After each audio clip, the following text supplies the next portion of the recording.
కౌశిక్ చిన్న హెల్ప్. అరే నేను కాస్త బిజీగా ఉన్నాను రా, రేపు మాట్లాడుకుందామా? సరే రేపు వస్తానైతే. ఇప్పుడు మంచి ఫన్నీగా ఉన్నాడు, ఈరోజు జరగనాడు. రే ఇక్కడ కూర్చో. ఏమైంది? నేను ఈరోజు ఫైనాన్షియల్ అడ్వైస్ కోసం ఫైనాన్షియల్ సపోర్ట్ కోసం వచ్చా.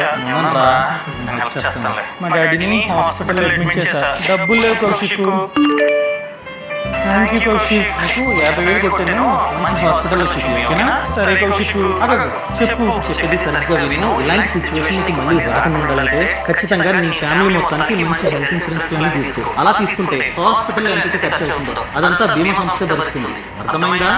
నేను ఇప్పటికే చాలా డిలే చేస్తాను, కానీ ఫ్యామిలీలో ఉన్న ప్రతి ఒక్కరి పేరు మీద ఖచ్చితంగా హెల్త్ ఇన్సూరెన్స్ పాలసీ తీసుకుంటా. ఒకవేళ ఏజ్ అనేది చాలా తక్కువ అనుకో, లక్షల కవరేజ్ గల పాలసీ మంత్ కి 300 రూపాయల నుంచి 400 రూపాయల మధ్యలో ఉంటుంది. మా కంపెనీలో నా పేరు మీద, నా వైఫ్ పేరు మీద హెల్త్ ఇన్సూరెన్స్ పాలసీ ఉంది, కార్పొరేట్ హెల్త్ ఇన్సూరెన్స్. కానీ మా పేరు